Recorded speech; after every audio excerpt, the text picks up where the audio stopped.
Hello, it's Saturday night, and Saturday nights are good for building pedal kits. This is from stompboxparts.com. It is a pedal PCB kit that you can buy through these guys. I've said this in all the other videos, so I'll say it here. Stompboxparts.com says, hey, we don't do the support for these. Go to those guys for it. One of the things I like about the kits from this website is, let's say you don't know a lot about electrical stuff. You really don't actually need to know a lot to be able to build a pedal kit. You just need to be able to solder and then identify some stuff. But like here, you don't know what's a UF, what's an NF, why is it 2N2, whereas these are no numbers after the letters. You don't need to know all that stuff. You can just look at the components, and then if you didn't have a PCB that had the component values on it. So let's see what this one has actually on it. This has the component values on it. If it didn't, you could match your PCB to this, and it tells you, this is R21. Then you could go through your component list here. You could say, R21 is the value over here. So, or you could read the schematic if you so choose to do it that way, either or. But with that said, that's pretty handy that these are everything comes individually bagged. And for this one, I didn't check to make sure everything was there. The other kits had everything as they should, so I just assumed this would. The one thing I did notice, the other ones had red LEDs. This had a blue 5mm. So because of that, I changed the bezel on this guy out, and when I did it, I drilled the hole a little too much. There's some epoxy hardening there, and ignore that. Yeah, just you didn't see that. So these pedal kits, they are modeled after something. So the last one I just built, it's modeled after this guy here. So I actually have the pedal that it's modeled after to test it against. In this case, I actually don't have what this is modeled after, a Mad Professor Deep Blue Delay. So I don't really know to be able to compare it. So here's our components. Lots of fun stuff here, and just going to get right into it. So I'm just going to move some stuff to the side. Get this guy here. Before I get too far along, I might as well I'll do the switch first.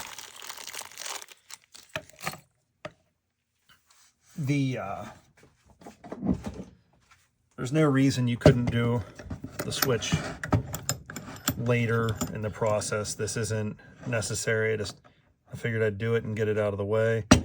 And I figured it would be a good reason to have the StewMac nut and saddle vise out and about. No, this is not a promotional video at all. I just thought it would be cool to use this since I just had it out for a repair. So in the meantime, just going to strip some pieces of wire here I have on the bench. I just had some wire. I had cut some pieces off when I did the last one, and figured out, what the heck, why not just keep some of that out for the next one. Now the kits from stompboxparts.com do come with pre-cut, pre-tinned wire, and it's very handy. And I found it's actually pretty good. It's not the cheapest, worst stuff you can get. So don't feel like you need to use this special silicone wire, I guess. There's nothing really super special about it. Just it's the strand wire I have on hand that has different colors, so I can use that for these pedals. Let me look at the camera here. I'm a little low, so come up. All I'm doing there is just giving a quick tin on that. So what that does, it'll actually help the solder flow better when I go to make the, actually I don't want to do that one yet. I want to talk about this. So one of the connections, excuse me, on the switch that you'll do, it's actually going to go through this guy and end here. But I'm going to show you. So in the other video, I did it with a piece of wire coming from the one to the other, and then the piece of wire going to the other switch lug. So it was 2 pieces of wire, and they made their joint here. So in this case, I'm going to do it with just one single piece. So you see how I have that cut and tinned so that it's long enough to get there. I'll just get a piece of heat shrink tubing. Oh, I do have something I guess I'm using to say. So one of the very, very few people that watched the video where I mentioned about my pliers, I like them so much that I have concerns that, or not, I had concerns that I wouldn't be able to find them again, so I bought another pair.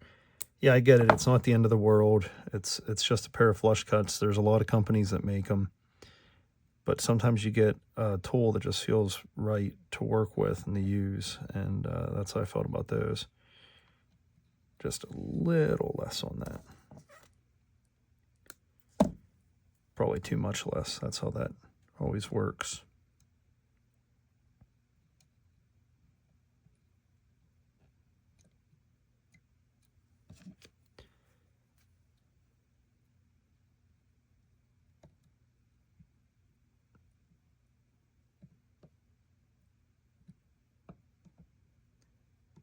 And this is just getting this through here nice. It's one piece so it looks nice. There it is.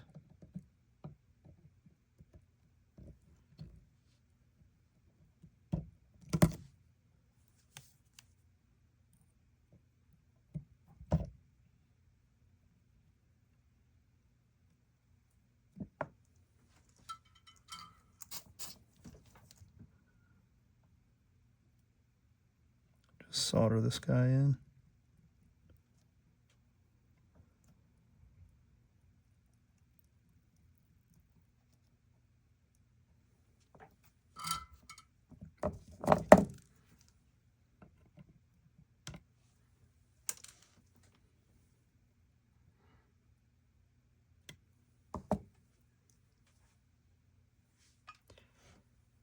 So that's one done. Go to our next one.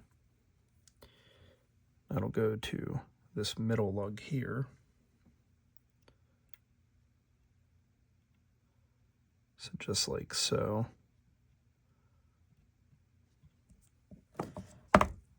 I can imagine someone might be, why would you even want to build a pedal if you don't know about electronics or anything like that? I don't really think it's necessary to need to know that. I mean, I work on these things and I do basic service, and I have a fair understanding through schooling about electrical stuff. But I've built delay pedals, and I don't know how they program the chip to do the different things that they do. I don't know how there's oh, we're going to adjust these trim pots for this delay kit, and it's going to mimic. I mean, I get the premise of it, that, oh, I changed this value, so it changes this value down the line. But what makes it do it? I'd have to really sit back and go, okay, what did Mr. Barish, that was my electrical engineering instructor in Votech, what did he say about this? And I'd have to pull into the memory banks. But, I do know electrical items, all the formulas used for your basic work, Ohm's law, all that good stuff. So, levels of knowledge. So you want to build a pedal kit, you just need to know how to use a soldering iron and identify the components.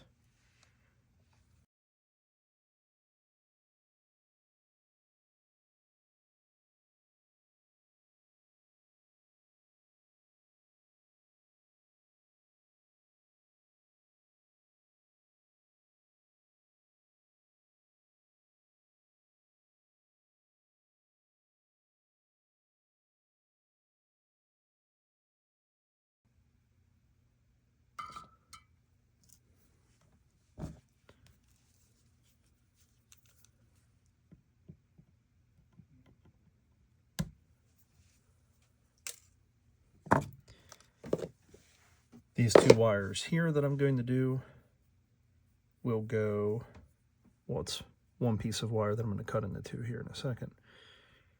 These will be what go to the tip of the input and output.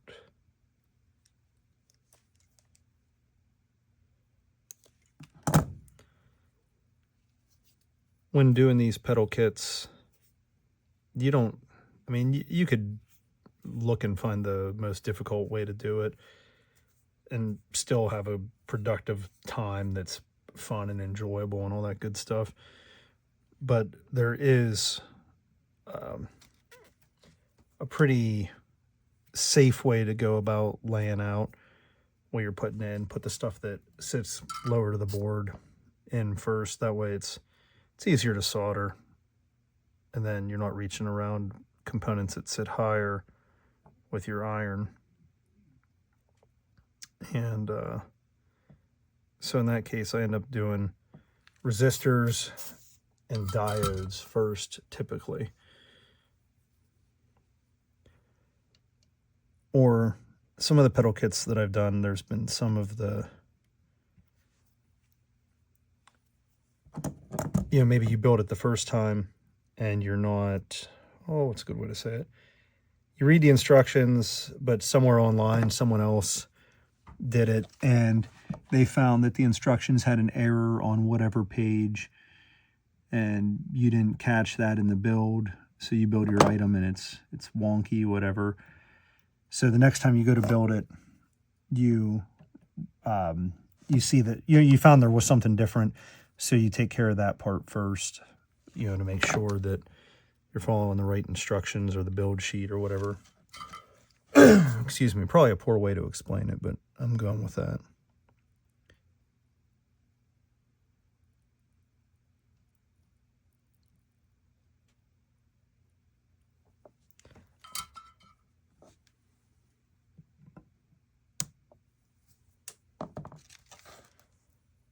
After this guy here, it is the jumper.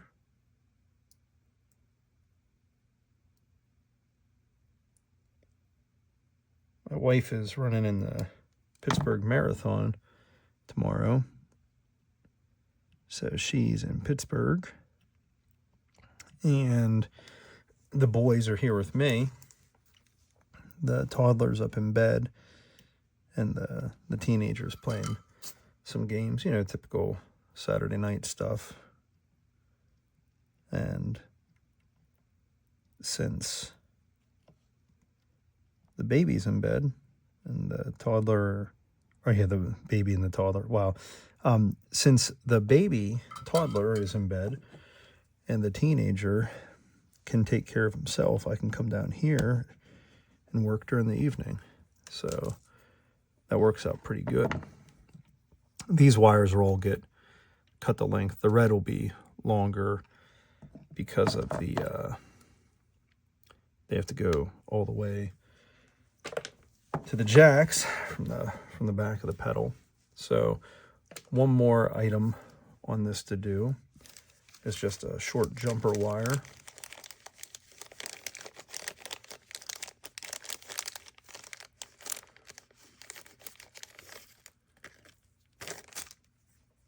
So I'm going to use their supplied wire, and we can make a jumper together.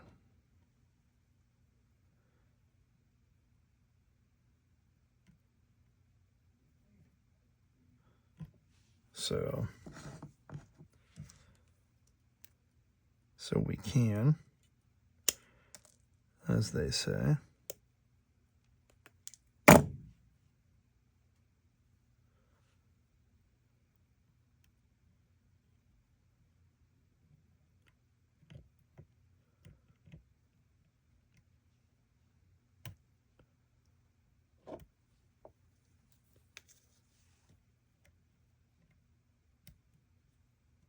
oh, look at that. I managed to pull it right out.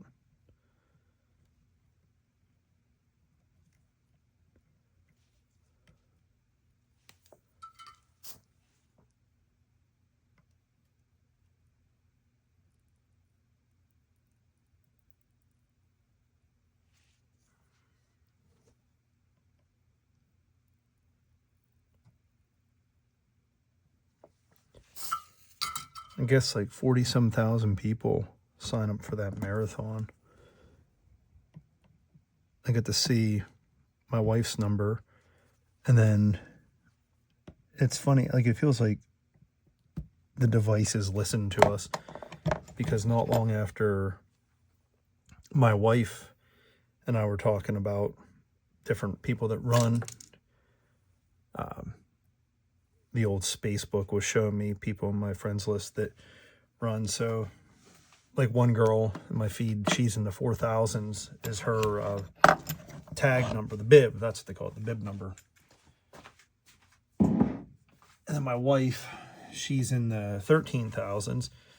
And then my wife's girlfriend that's running with her, she's in the 20,000s. I guess there's some 40-some thousand people going to be there.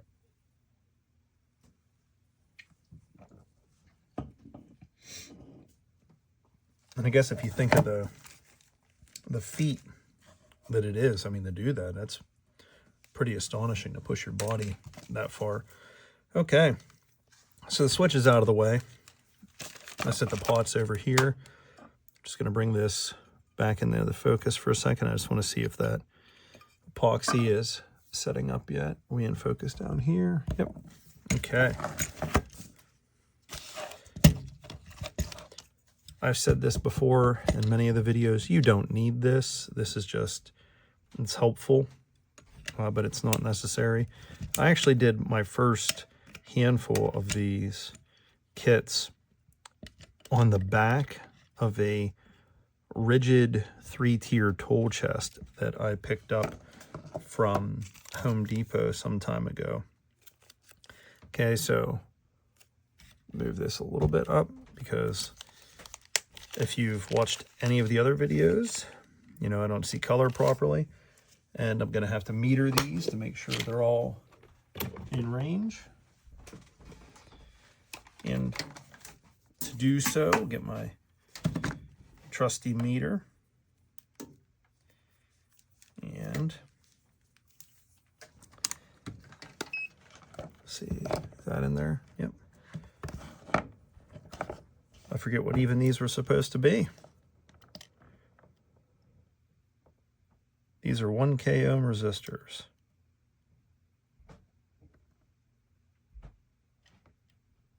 There we are. All right. Where do 1Ks go? I see 1 and 2. All right.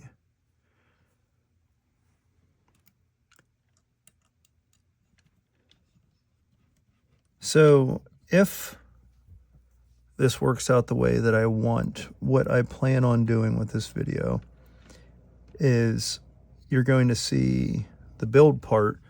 The intro of the video will be recorded after the pedal is built, and then the sound will obviously be after too. And I'm going to do just like I did in the other one, where it's just a quick, hey, this works, I verified that it functions, and then I'll do an actual trying, hey, you know, is this a good sounding pedal? I'm just going to be truthful with you. I'm not 100% sure what type of delay the Mad Professor that this is modeled after is. So I'll figure out a good something that I have that I might be able to compare it to.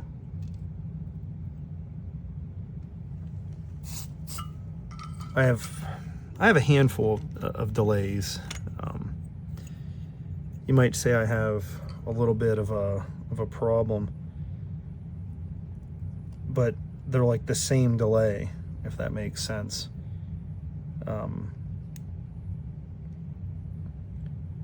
I have a handful of Boss DM2s. Just touching this up before I cut it.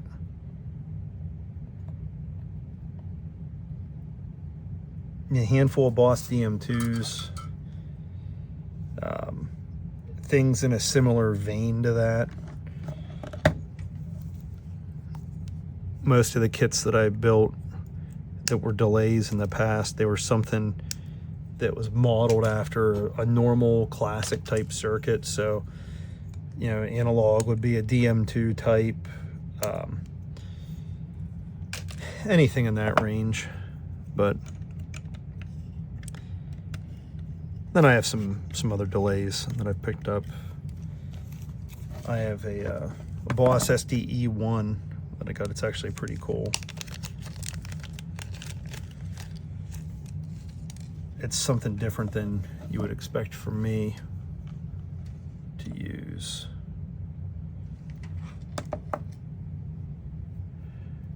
Now, where does this go in here? Right here.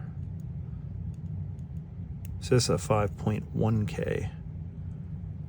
And then it tests as a 5.06K, which is not too far outside of the range of tolerance of a 5K.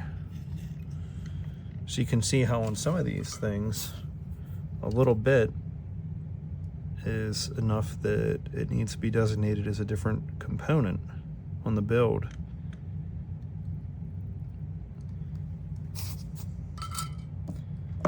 And then, I mean, that's another, it brings up another good point too about, oh, you know, I played a Tube Screamer from the 70s and it sounded better than the one from the reissue. Well, it actually may sound better. There might be truth to it, but it could just be component tolerances or component drift. I mean, something that old. I believe that said that was a meg. Yep.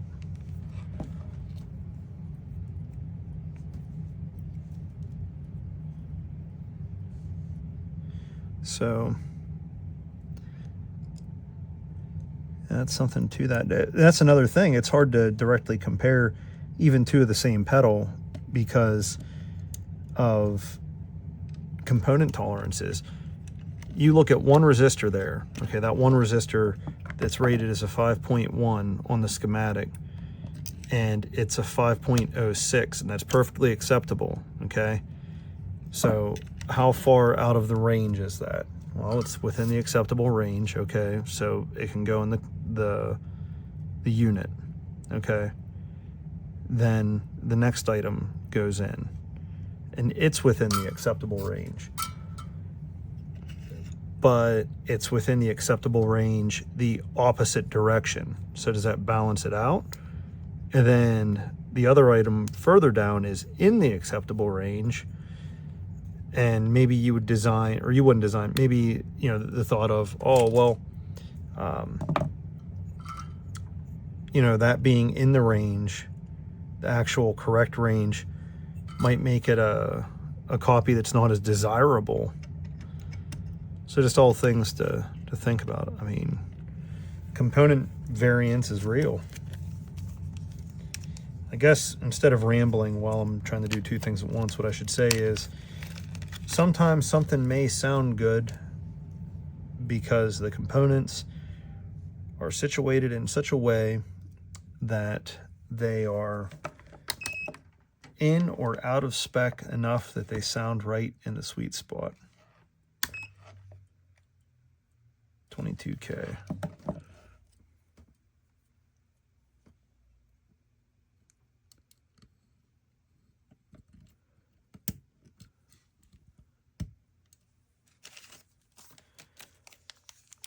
This guy's a 360K. He's a big boy. Oh, and he's right on the money.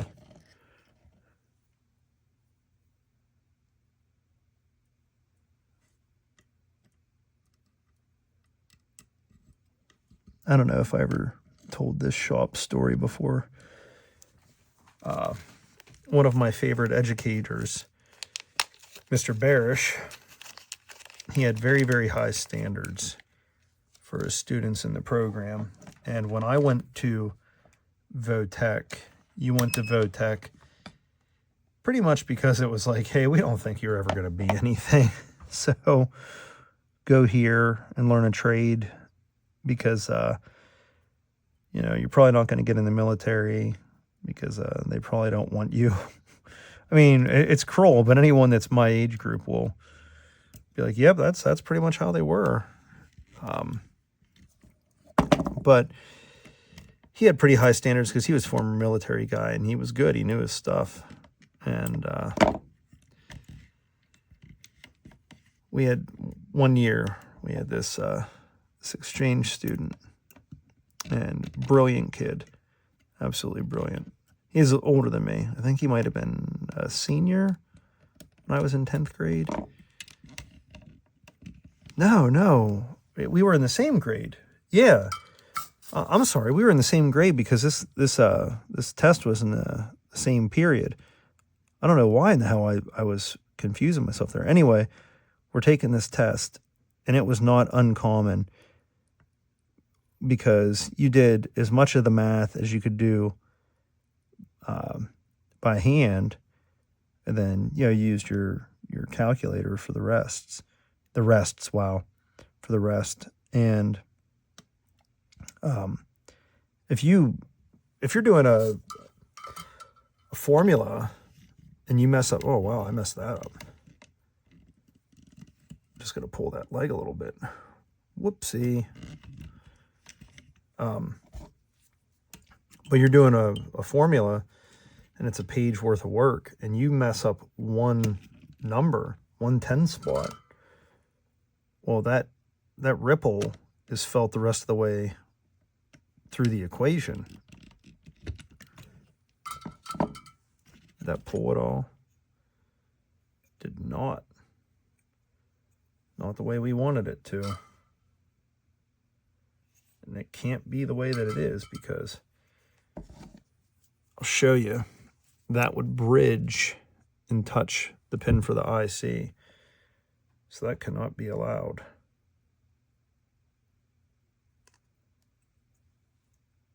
So I pulled it off camera to do this so I could just look at it. But all I did was I bent it up a little bit. So I'm going to put some pressure on it, heat the solder, and pull it towards me and hope for the best. There it is. We're good. We are good. So I can cut these and then go back to this story. So anyway, we're taking this test, and the entire class is failing it. Basically, just you go up 0, 0, 0, right? Mr. Barish, he says the kid's name, and I wanted to call him Slowick, or Slovic, but that was another kid in the class last name. And the exchange student, he was from, I want to say Czechoslovakia, but I could be wrong. So my instructor, he's like, oh, let's just call him Bill, because, we'll just say he's Bill. Oh, Bill, my prize student, you'll be the one to save the day. And he goes up and he looks at it. Mr. Barish just takes that paper, crumples it up, just puts his head down, loses his mind, pushes his desk, throws some shit. It was great. I mean, back then you were terrified. You're like, why is my teacher losing his mind? And I got to lift this up to look at it. Okay, that's the 180 right there. Here, the chosen child, he didn't get it right. And Mr. Barish just lost it. He thought for sure he would get, a perfect score. And I'll tell you what, though, the kid was, he truly was brilliant, and he could do almost anything there. I think that was the only time I ever heard him get yelled at. And I think the only time Mr. Barish ever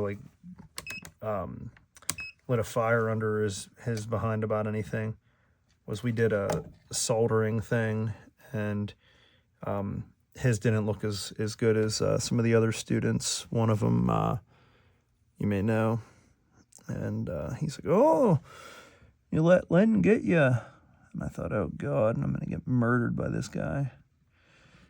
Get stabbed in the hallway. Hey, kid. You soldered better than me. Cobra Kai for pedal building. Jesus. Guess you can say I'm delirious now.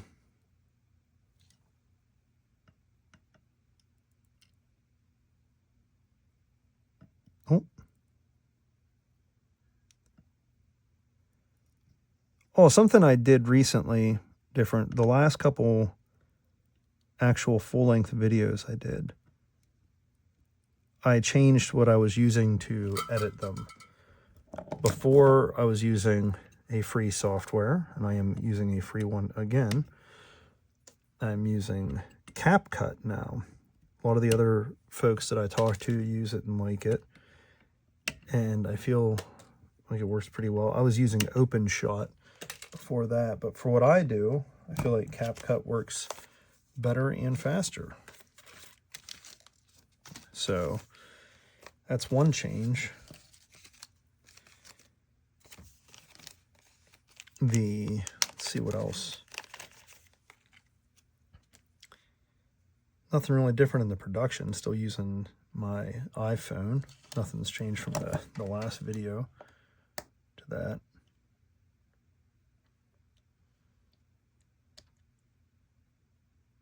All right. But I was looking, I've said before, I'm a photographer, and my cameras can do HD video, and I don't do it because I couldn't find a way to get whatever the better rating is. And then I found out, oh, my equipment doesn't do that. And I was looking at upgrading some camera equipment anyway. It's an upgrade because it's newer. Back when I bought my cameras, they were the bee's knees. Canon 1 series, if anyone's a photographer and they want to know.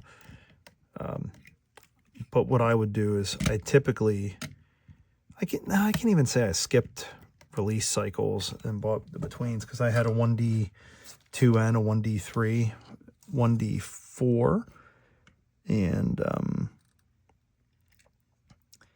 now the 1DX. So I use the 1DXs, and I bought them brand new. I'm sorry, I bought them the one used, or did I buy them both brand? I can't remember now. I bought the one I think used because I was running at the time a 1D4 and a 1DX. Then I bought the second one. I think that's how it went. And then the 1DX2 came out, and I skipped it because most of us that were shooting the 1DX were like, hey, the 2 is good. It's better, no doubt. But when you're using that kind of equipment professionally, it's not a race to buy the most expensive camera to use. That's the hobby mentality. The business mentality is get out there and make some damn money with it. And because some of this stuff, the pricing on it, it's probative to buy it and not make money with it before you buy the next thing. So most of us, we would skip a generation on something like that. And so I skipped the 1DX2, and then I was going to buy the 1DX3, then the pandemic hit. And most of you know how that went. 33. And one of the things that I photograph a lot of is minor league baseball. And I photographed for the AA affiliate of the Pirates. And all of my needs are met with the equipment that I have. I don't have any image problems. The photographs look great, and I know the environment that I'm in. Everything's good. And then you start looking at some stuff and you think, maybe I'd like this or maybe I'd like that. Anyway, back to my story. Pandemic hits, the baseball season, everything's going on. there was no point in me spending the money on the camera, so I just sat it out. Baseball comes back, I'm still using the equipment that I had before, and everything was a-okay. Well, look back, I go, you know, mirrorless. So the 1DX, 1DX2, and 1DX3 are what are called DSLR, which means digital single lens reflex camera. Okay, 2.2K. And so a mirror flips up and then light exposes a medium to light. And then that's what gives the exposure to the, quote, film, or in digital terms, it's a photosensor. And then that makes the image. Well, there's some computer language talk that happens. A bunch of ones and zeros go across a thing, and it's like, yeah, here's some color. Here's whatever this signal is or whatever that signal is. And that's how the camera actuates, how the shutter works. So you click the button, mirror lifts up, the sensor, the medium is exposed to light, and the light makes the image, blah, blah, blah. Well, the newer cameras are what are called mirrorless cameras. There's no mirror that pops up. And by not having a mirror, you remove some of the physical limitations of a camera. So you can oftentimes get faster shutter speeds with, or not shutter speeds, I'm sorry, wow, I am sorry, not shutter speeds. Ugh. You can get faster frame rate, which if you are a sports photographer, that definitely helps.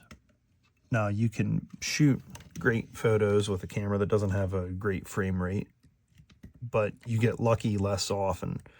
All that a higher frame rate does is increase your luck and increase the number of photos you send to the recycle bin, but also increase your chances of getting that shot. So I'm looking at cameras. I go, I've skipped the 1D X3.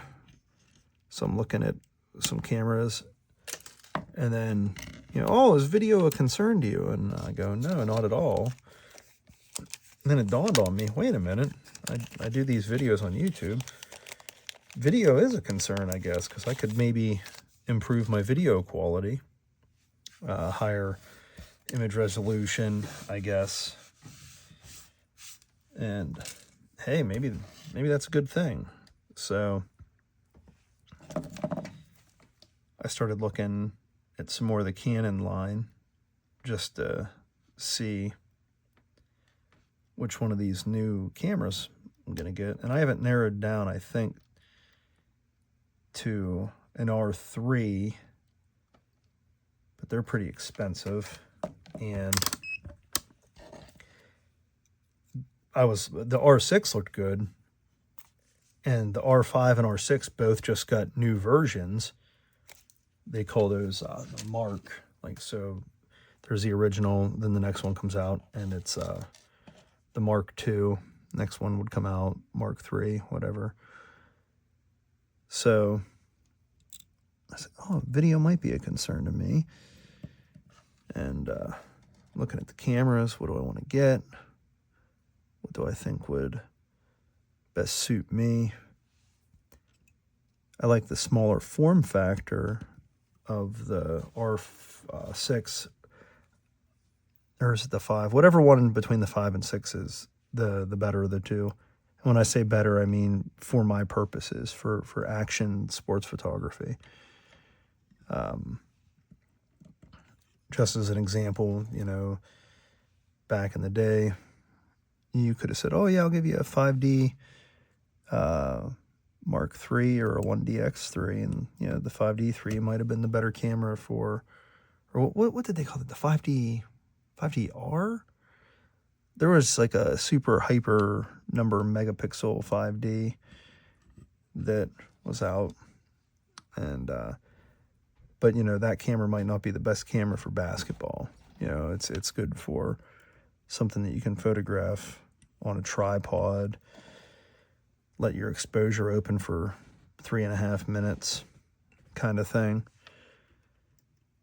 So between the, whatever one's the better one, between the R5 and the R6, I like the small form factor on that. But I like the larger form factor of the quote full camera body size cameras, because I like the integrated vertical shutter button. It feels like I have something substantial in my hand rather than something that's small. And then not like, oh, it has to be, you know, the 3-pound brick for it to feel like a camera. No, nothing like that. It just having a little bit of space to get to your functions is helpful.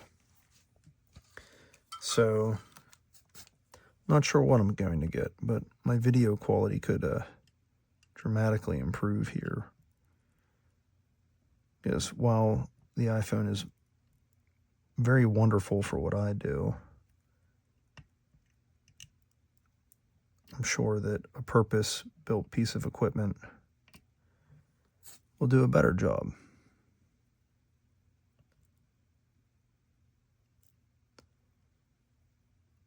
I don't think I got that joint.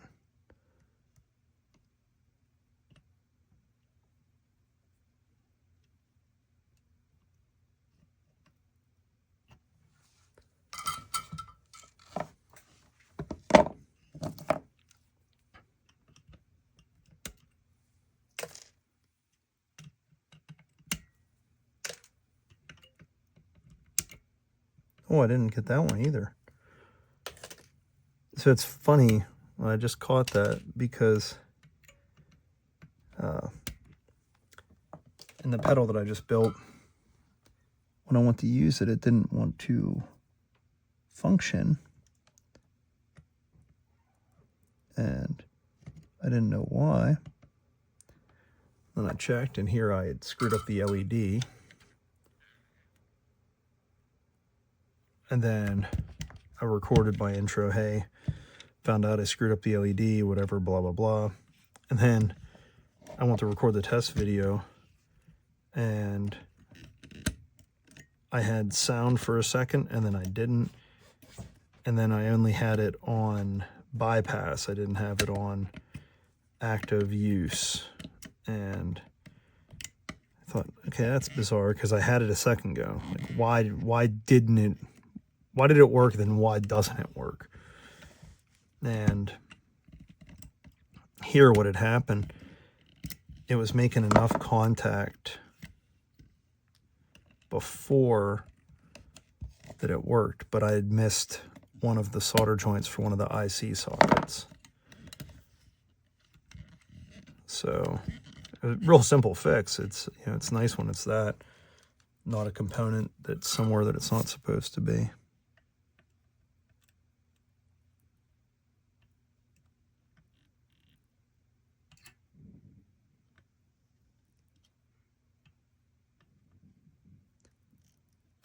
And I have no idea why I enjoy building these as much as I do.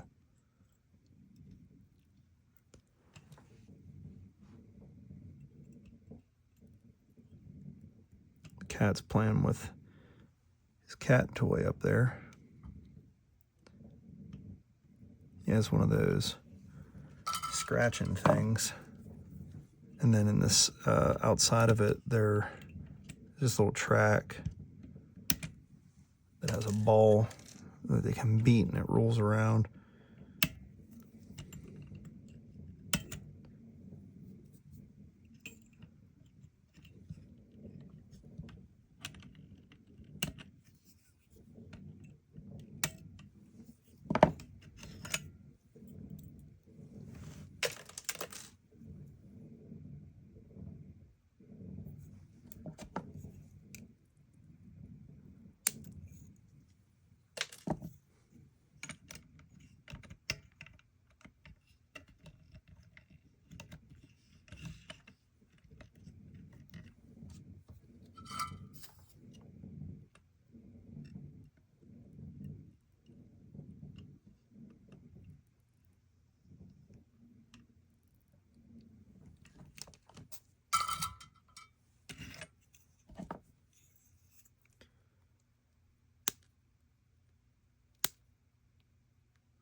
I think that before too long, I'm going to end up diving into doing pedal kit, or wow. Yeah, after a while, I'm going to do a pedal kit. Meanwhile, I'm doing a pedal kit. After a while, I'm going to do an amp kit. I'm pretty convinced that I want to do one. I have the transistor here. Might as well just put it in.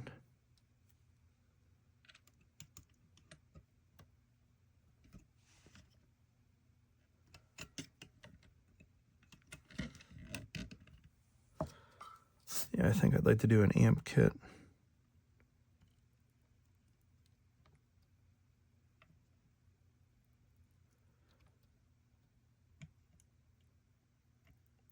Probably something different than what I have. You guys know that I'm mainly messing around with Mesa stuff. If you've been here before, if you're new, I generally play a Mesa, so I'd probably try and do like a Fender type, or a probably a, yeah, what am I kidding? Probably a Marshall JCM 800. Okay. I've mentioned this in other videos, but there's their little tip to keep them in.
Almost done with these.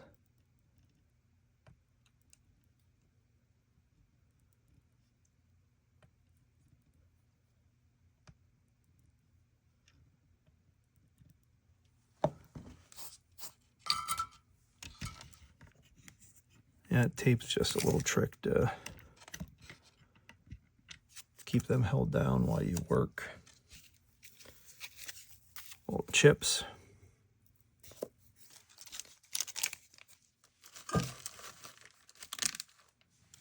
All right.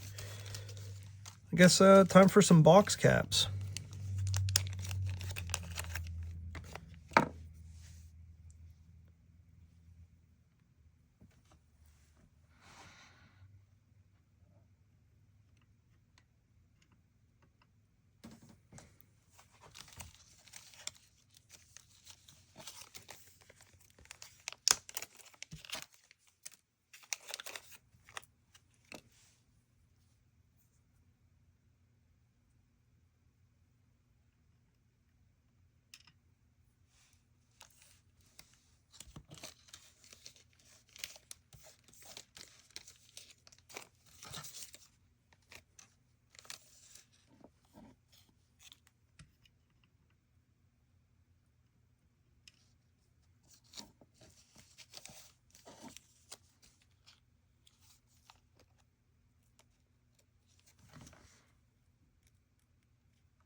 We're really in the home stretch here.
There's those guys.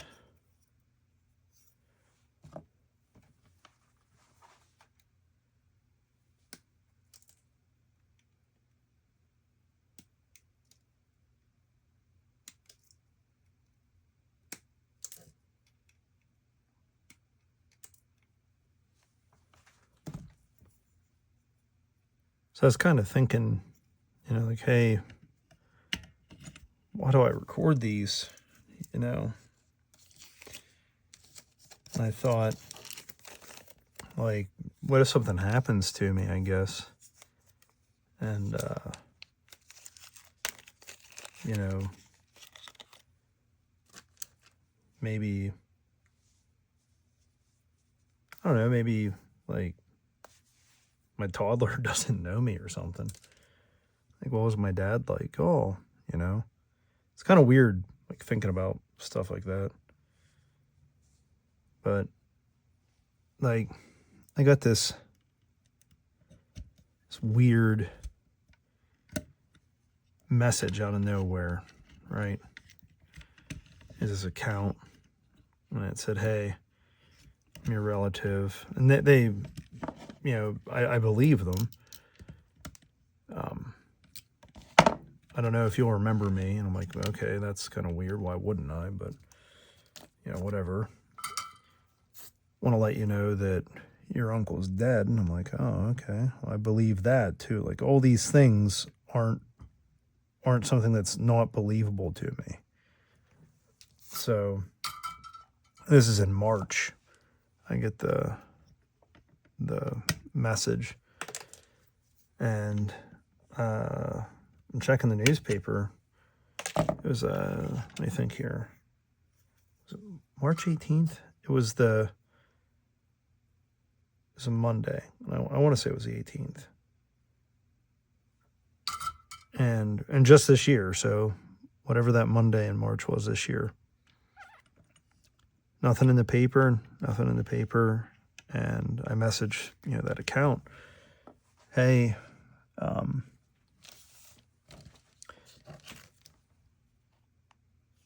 I haven't seen anything in the paper. What gives?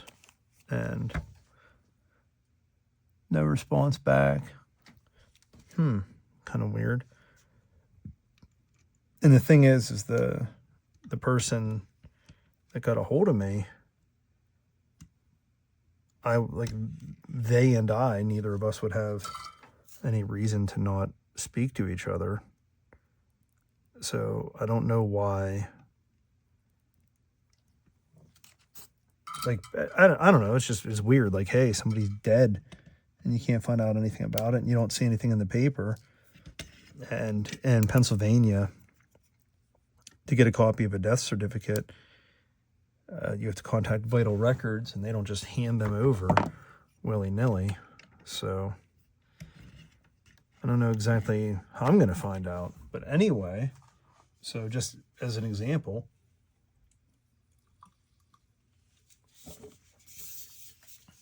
a little bit of Red Bull, I guess. So just using that as an example, hey, that's a relative, and there's no, like, where did they go? What happened? And they're just not here. So, you know, in this situation, what if something happens, you know, and somebody's like, hey, I guess just a way to memorialize something. That's one way to look at it. The other reason, I guess, is I enjoy building the things and videoing the process of doing it. And I know, like, it's a real niche thing. I mean, like, you know, if you're not in the pedals, this isn't really going to be your thing. You know, why else would you watch?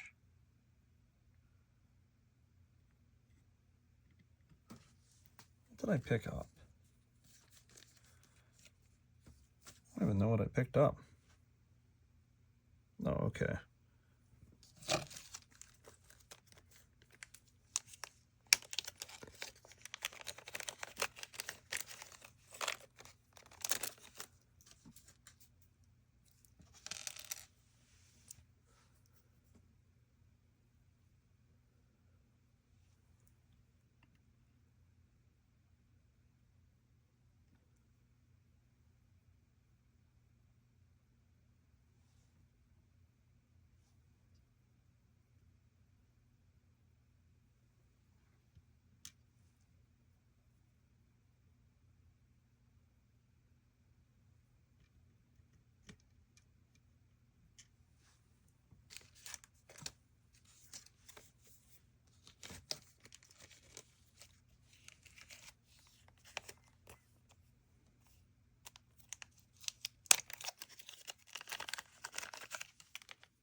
So none of these capacitors need to be polarized. You guys know that, though. By now, you know.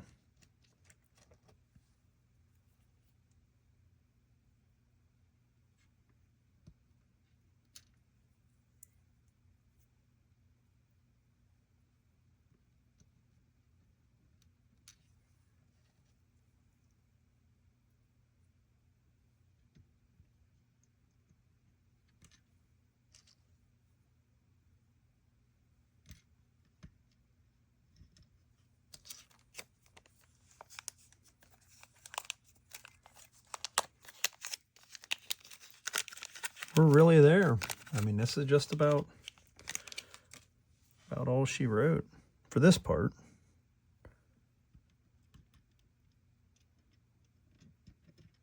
Then after that, it really just goes into the home stretch.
See how many of these I missed yet.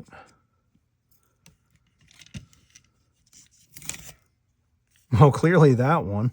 That's pretty funny, wasn't it?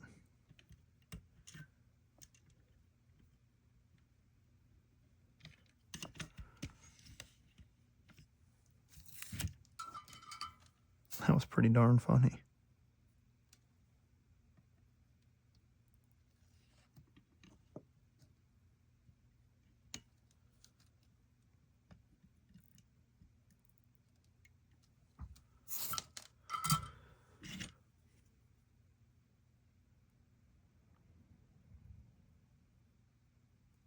They all look pretty good.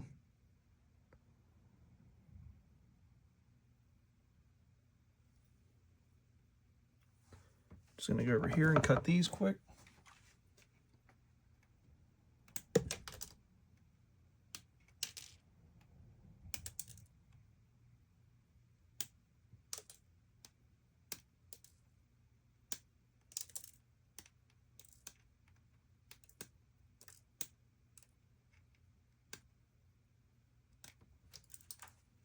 All right, there's that. The next items up are the electrolytic capacitors.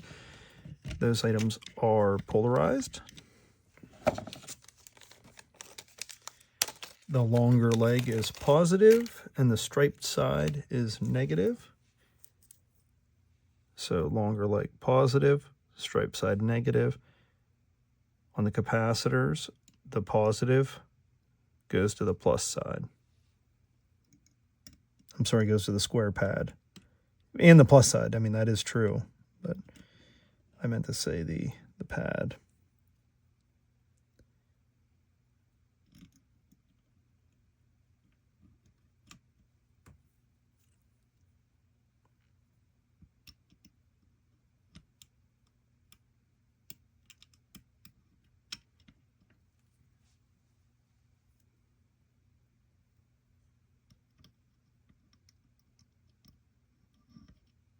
And let's get our 47 guys here. I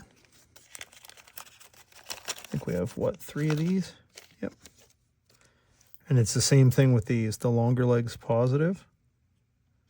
And that goes in the square pad.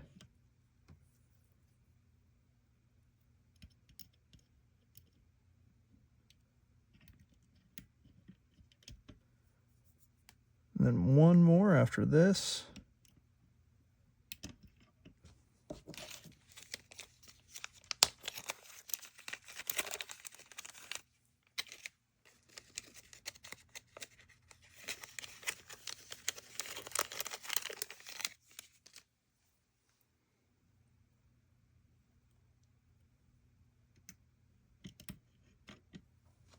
That's all those guys.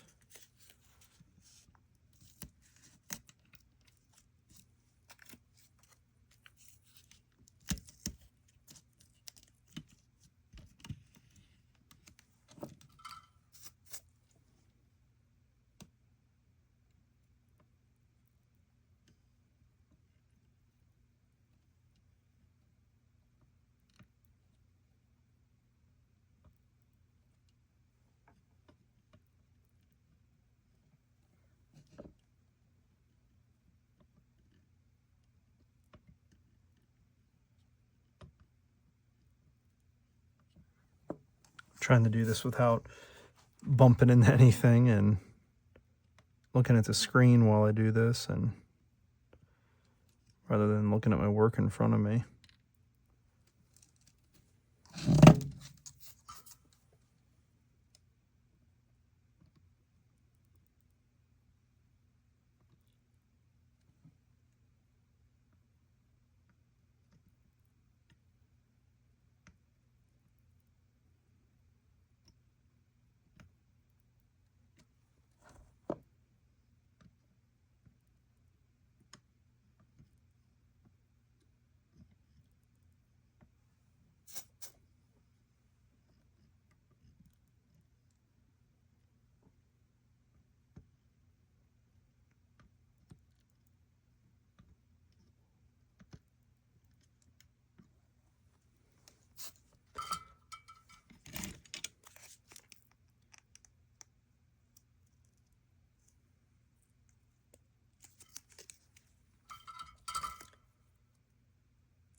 That was an odd sound outside.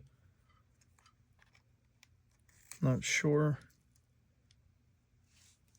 loud pop. I don't know if it was transformer or something like that. We have power here.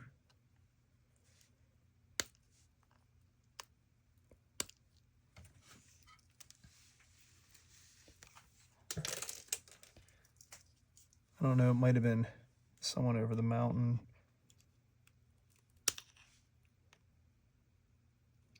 Four.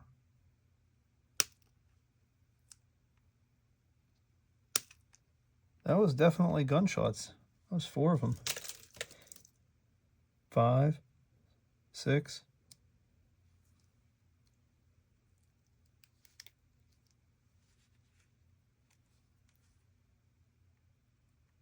I wonder if there's more of them.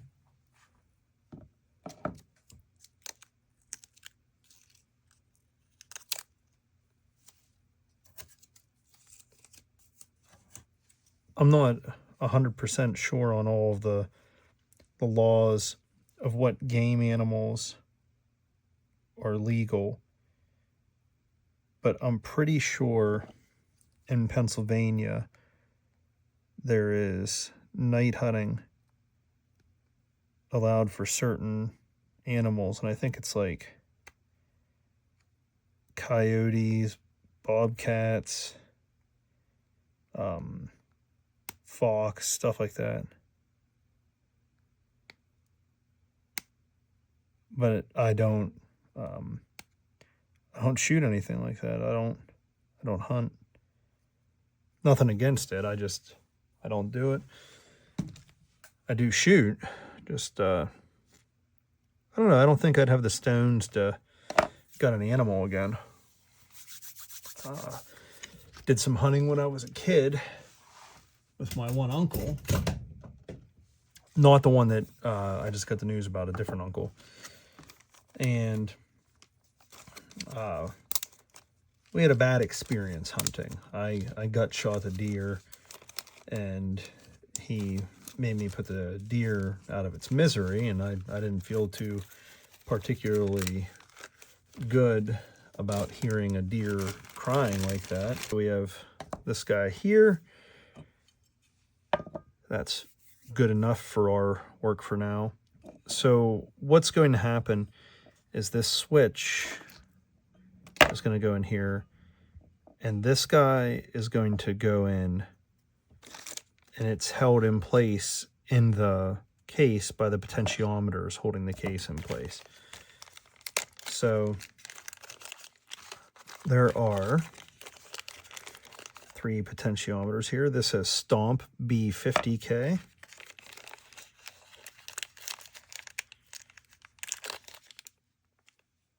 This is Stomp B50K. And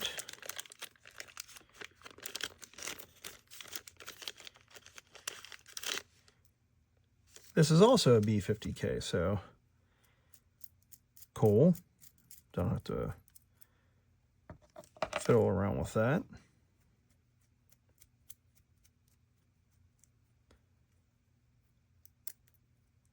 So throw these through.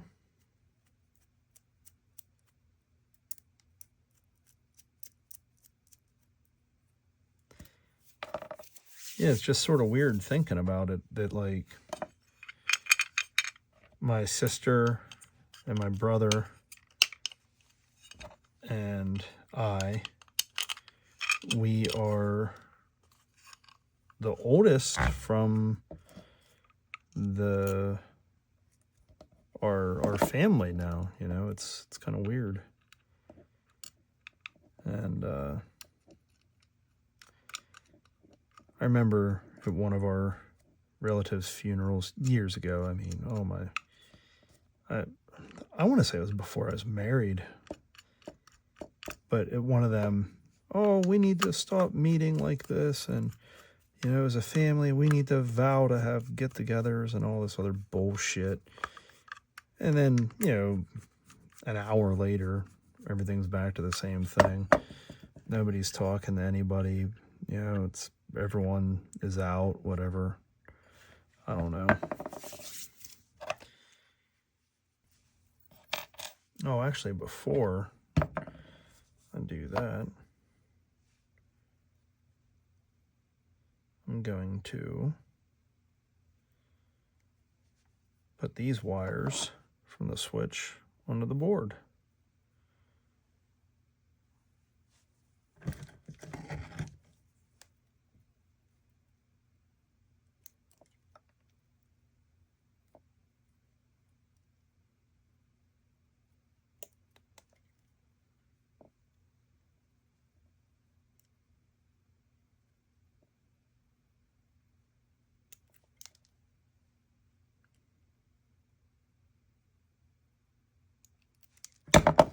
And then my brother, he has a business here in town, and one of his employees just passed away. Wasn't feeling too good. Went to the hospital and passed away at the emergency room. And that dude, I was just talking to him. He's done some paint work for me. I'm very fortunate that, you know, I could stop over and see the guys, and my brother would be like, hey, you know, if you want them to paint something and they're not working on a work project, you know, they want to do it after the assignments, fine by me. And it was always cool. And then hearing he passed away, it's like, man, no, that's fireworks. I just heard the whole time before it sounded like gunshots, but I just heard the phew. What's the one?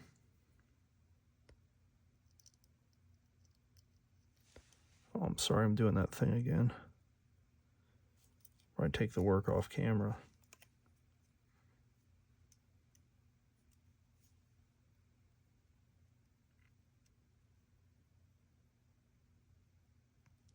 There's another good, oh my gosh. Apparently I'm not going to get more than one of these at a time. That's all right.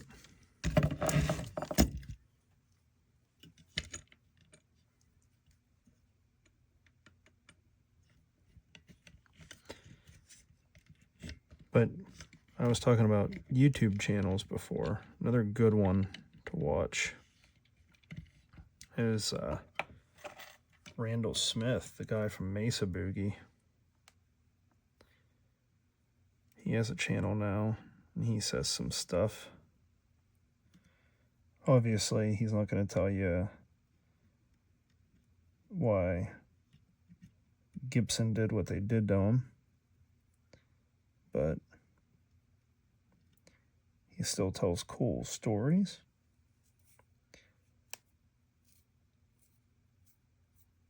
And he had Nunzio Gamboli on there, and that was pretty wild. So, for those of you not familiar, Nunzio Gamboli is Frank Gamboli's brother. And Frank Gamboli is like a killer guitar player. Just no two ways about it. So hearing a cool story there. Just, I don't know, so many cool people. The last couple he's had people on with him. The other ones, he's just telling stories. Oh, you bugger. I don't know what I expected.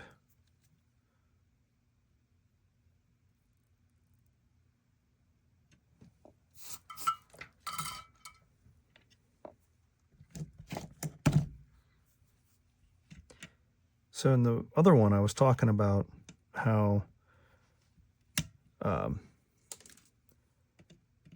local politics, like not partisan stuff. I'm never ever going to bring that on my channel here. I actually kind of like the world better when people got along, even though they may not have agreed on this stuff. But I was talking about that park, how the redevelopment authority gave land to a developer, and the people got a lawyer and all that. Well, they were talking about their fundraiser and how much money they raised, okay? And then something to, oh, I have to open this up a little bit. This is a little bit too tight for the switch because I had repainted this a few times. But the people, they had a fundraiser and they raised money to fight the city redevelopment authority. Then all the city has to do is pay the lawyer that we, the taxpayers, pay for.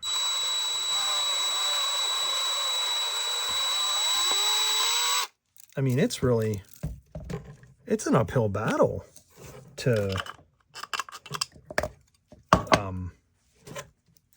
fight the man. Like, a lawyer for anything isn't cheap at all. You even look at a lawyer and you got to pay money. And here, the city, they can just use counsel and then taxpayer dollars pay it. And, you know, that's, what do you do? Nothing. I just think it's kind of wild. Hey, like I said before, it worked out. Able to get those in there. All right. Yeah, it's kind of wild.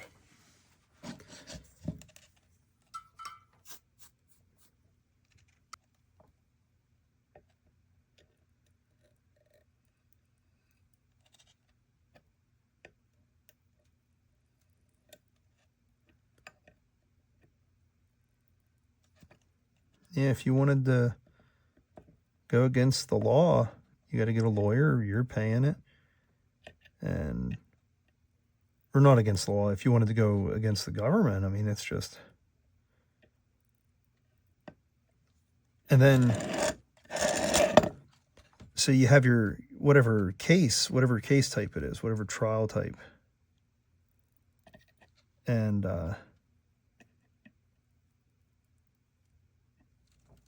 let's say you win, and then the government appeals you. Like,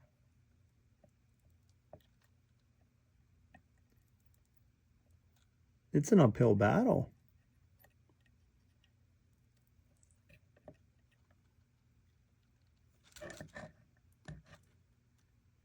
Sorry, I'm just inspecting this work here. I don't know if I just showed the one person that'll watch this video this far, if I showed them my head, top of my head.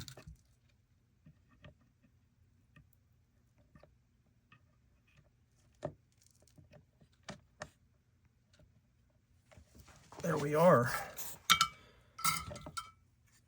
All that's left now is to get this LED there. The jack's in. Oh, I made a bonehead move.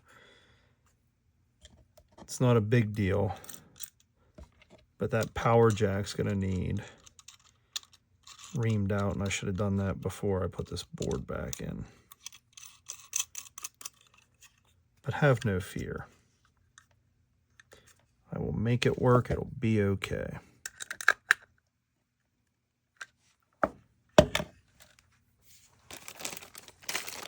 And this is it. We're almost there.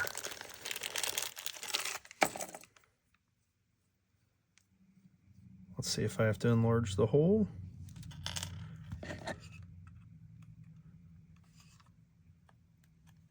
Not by much at all.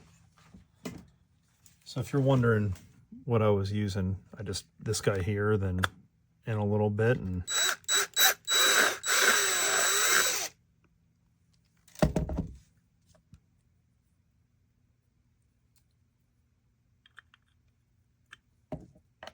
a little bit more.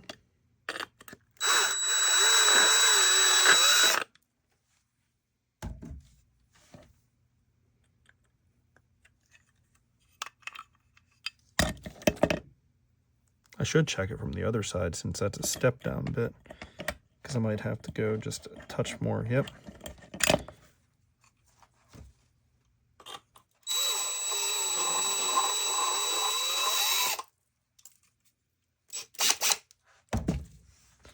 Gonna do this quickly. I made this mess here because I wanted to show how I do that.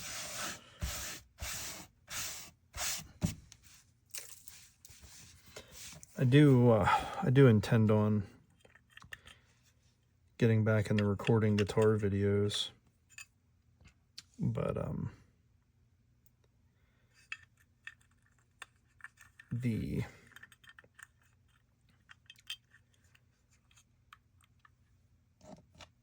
time it takes to put in, come up with what you're doing, you're just like, okay, what do I got here? And coming up with something that people actually might enjoy watching. And I kind of fell out of practice of it, and then I kept getting pedals. Oh yeah, I'm gonna do a video on this. And then a week, a month, I have a handful of pedals that I haven't even got to play with yet.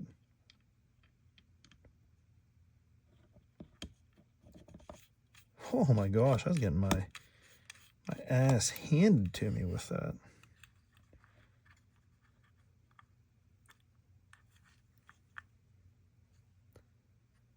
There we are.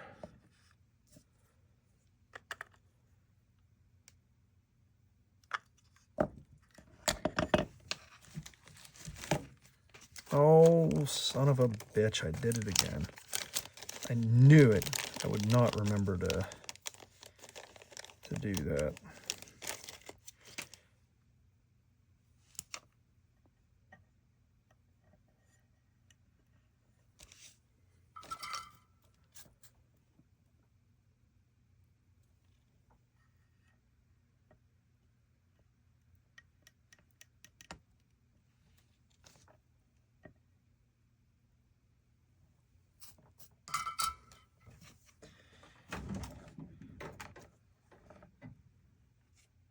Let's have a look and see.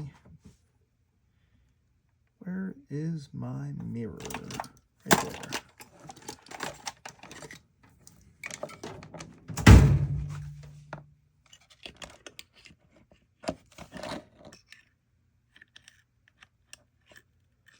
Yeah, you wish.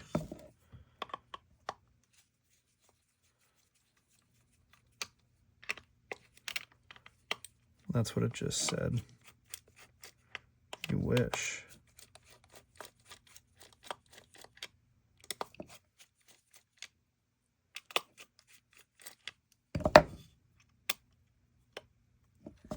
Oh, you doofus.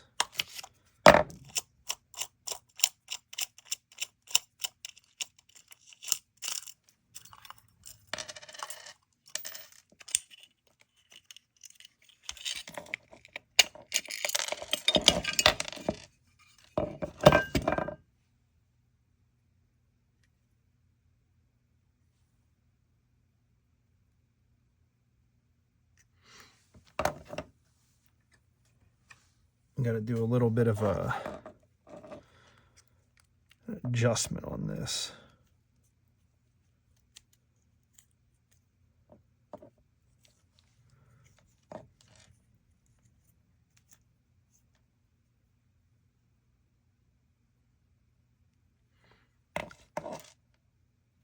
That would have been educational, that pretty much everything was grounded to the back of the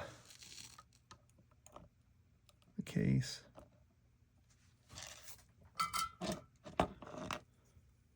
Yeah, so when dealing with that, that's This is sometimes a pain in the rear end. You don't want to heat these too much if you can avoid it.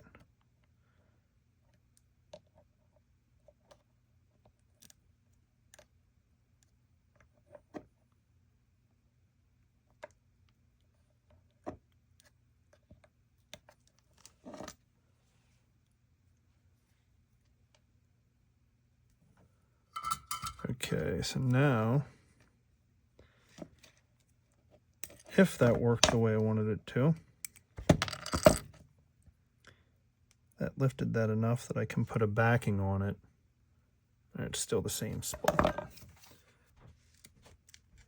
Here we are, this will work.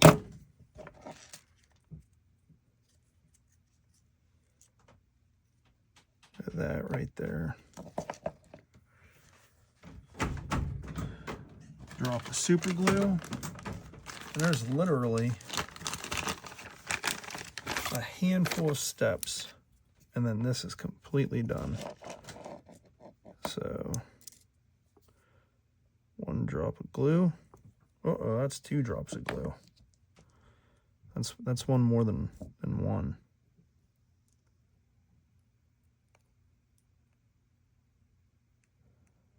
And then just like this.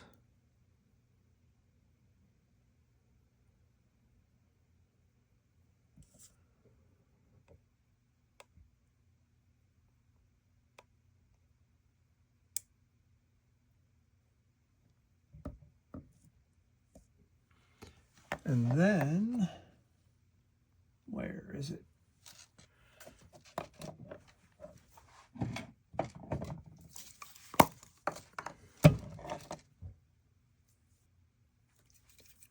Little accelerator. All right, so there's that step in the books. Good thing I had to take that apart and look at the back, because that could have been a little bit annoying after everything was together.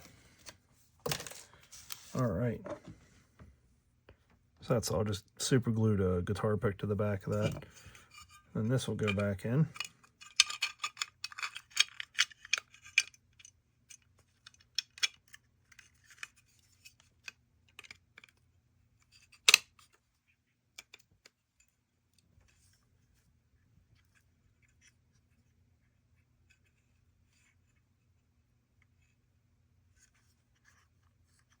Very good.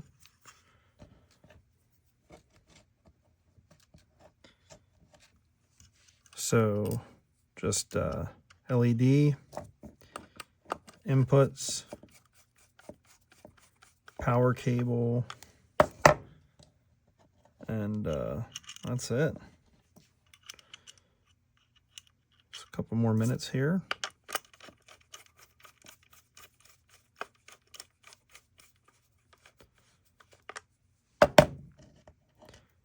This will be all tidied up. Watch it not work. That'd be pretty funny if I'm 3 for 3.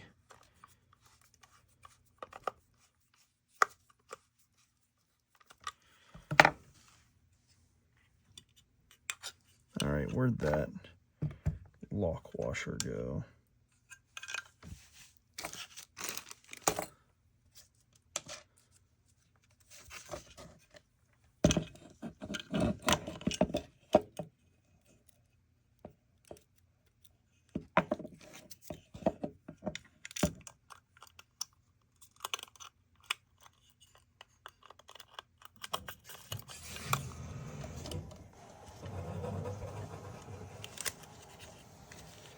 Very good kid, well behaved.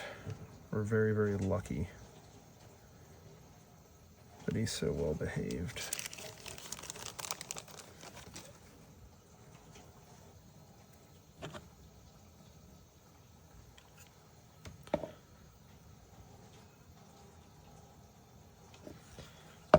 Now, I feel like a real idiot because you just watched me say, oh, that was a bonehead thing.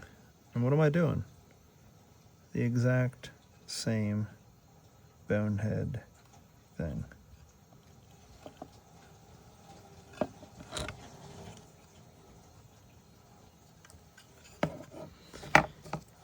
Oh, Lord.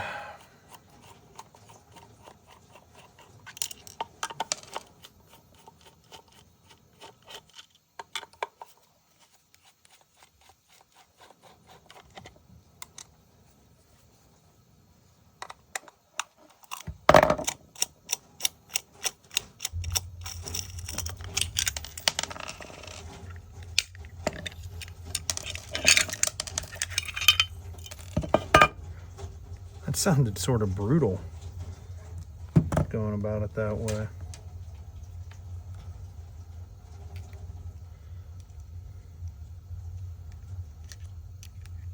Well, I managed to really just make this as difficult as I could, didn't I?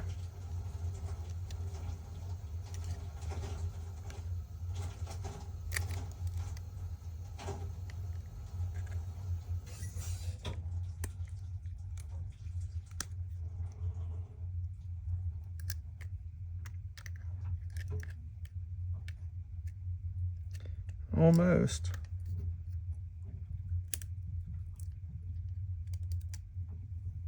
There it is. We're in good shape now. Man, I'm an idiot.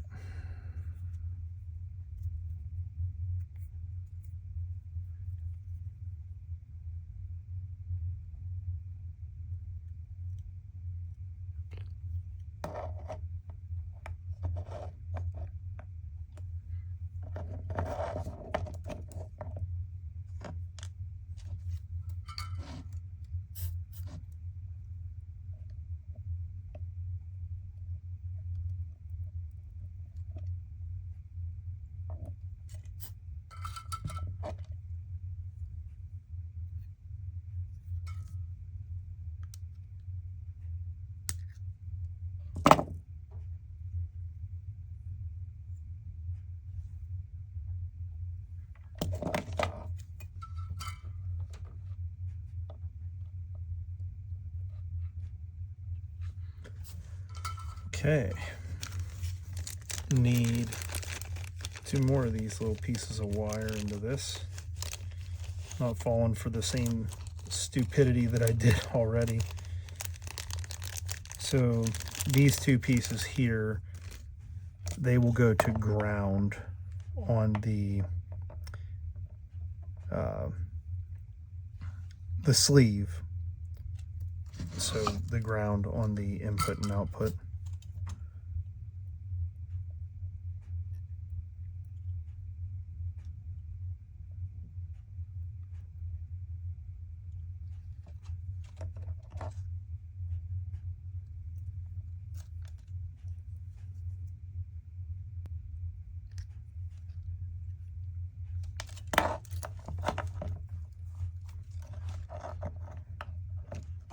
I hope I'm not showing you the top of my head. If I am, I hope you're enjoying it.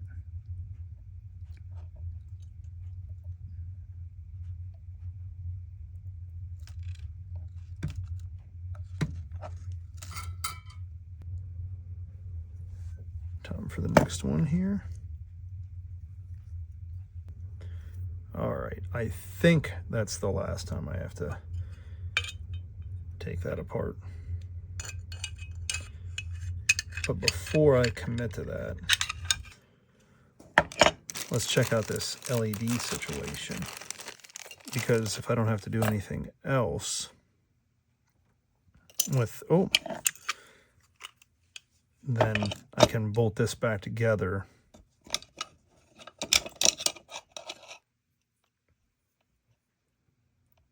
So let's just see here.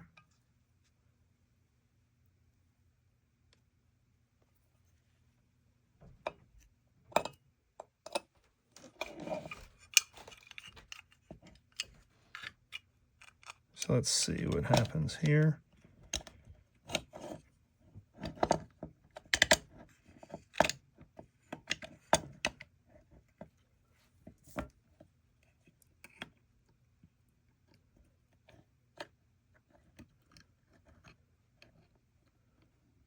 Oh, I think we might be in the money.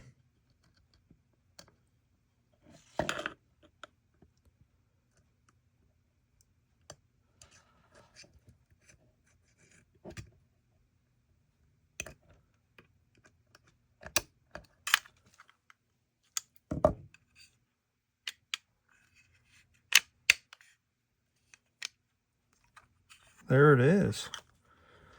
All right. Now I can button this up. It'll be about a couple minutes. We can see if this thing works. Then we can call this a done video. I know that I've been working on not saying we, and I know I did it a whole lot in this video, and that's okay, because you've suffered with me. Okay, where is that other washer? Where did it end up?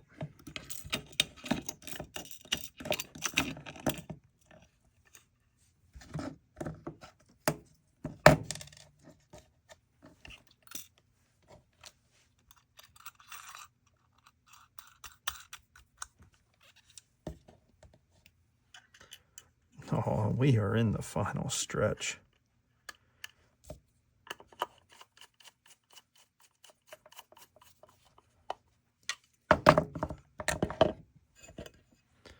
Okay. This guy here is going to go to the negative on our power.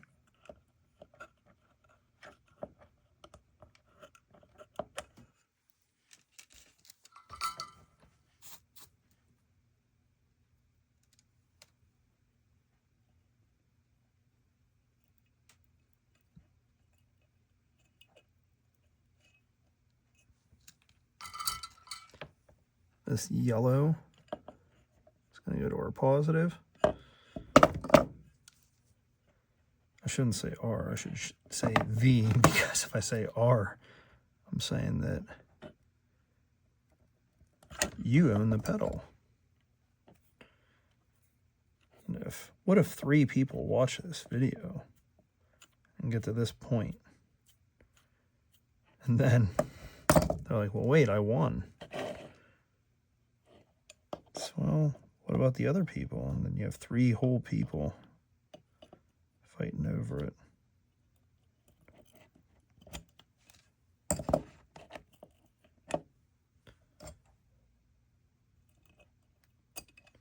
There it is.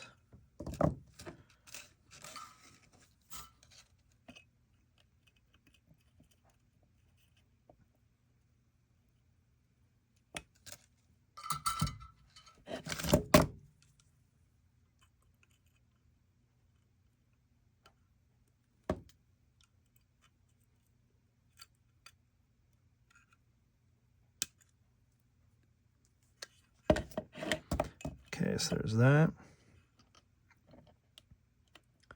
Let's get these LED leads.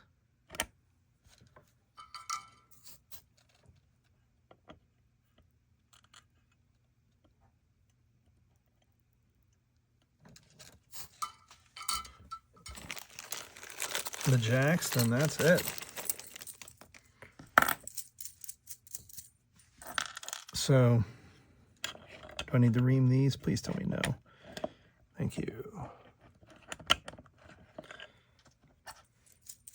If you have made it this far, I appreciate you getting this far. You've made it almost further than me. And you'll get to see here if this guy works. This is how I chose to spend my Saturday night. Toddlers in bed. My teenagers hanging out online with his buddies, playing games and stuff. The wife is snoozing in Pittsburgh for the marathon. And I'm in here playing with a pedal. Okay, so on these jacks, the slanted is your sleeve connection. And your sleeve is the one that can touch grounds, or you would call it that. I don't want to say can. This. And then the flat is where our red will go. You know what? I'm just going to leave it long. I'm not going to lose any sleep over it.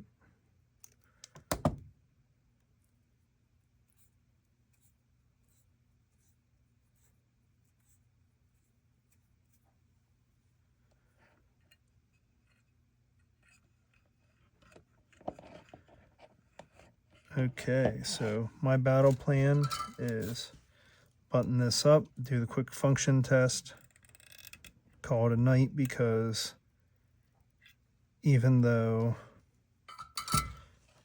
my wife is not here and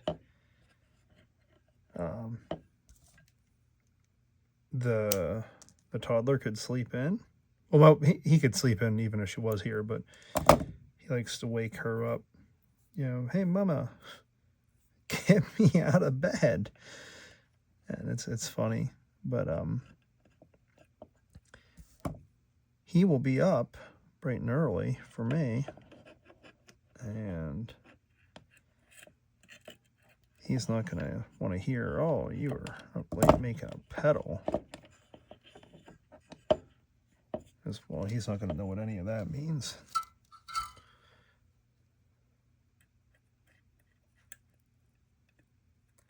So I'll button this up, and then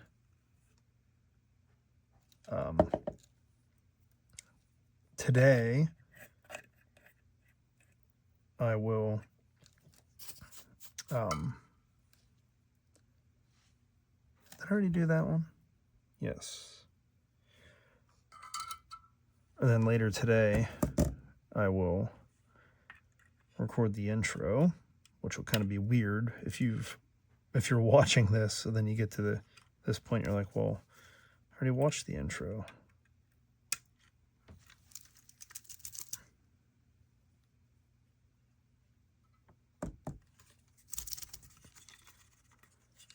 All right.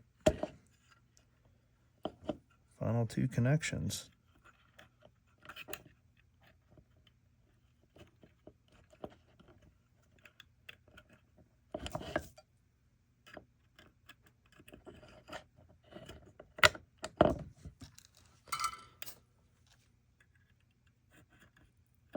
And then something else I did, like I have all these plans for these videos. I got these pedals to make this completely vintage rig. So it's a 1983 Mesa Mark II C Plus.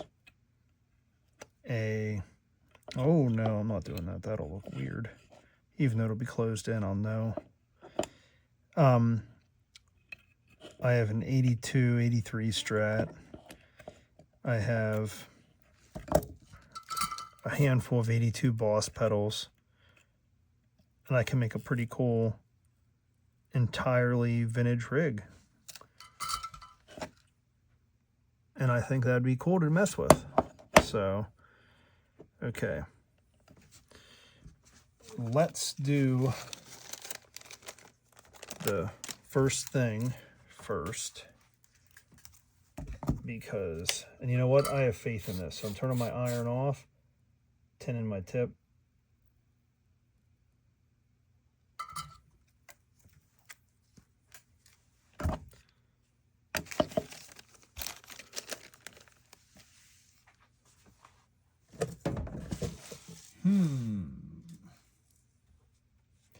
Where are the chips?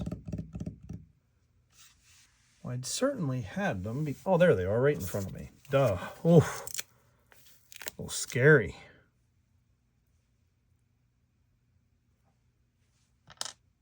So the iron is off.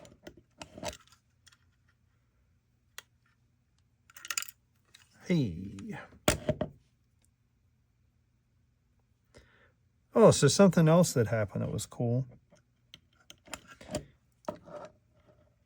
The dude that bought the pedals that I built from the kits, the eBay dude, he left his feedback. Then he sent me a message saying how cool they were. So that was cool. He said they rock or something like that. I don't know, it was just nice. Nice to get something from it. I don't know why. Like I wouldn't take what I've made to a show, you know, and try it out, but I don't know. I haven't done it. Like a whole board of it. I've had some of the things I've made on boards that I've taken out, but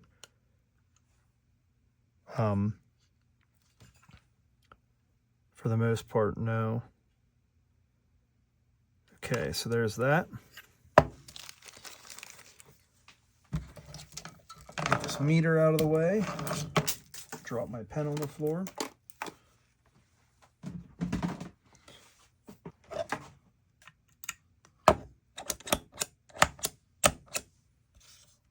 That's certainly a positive step, or a positive note.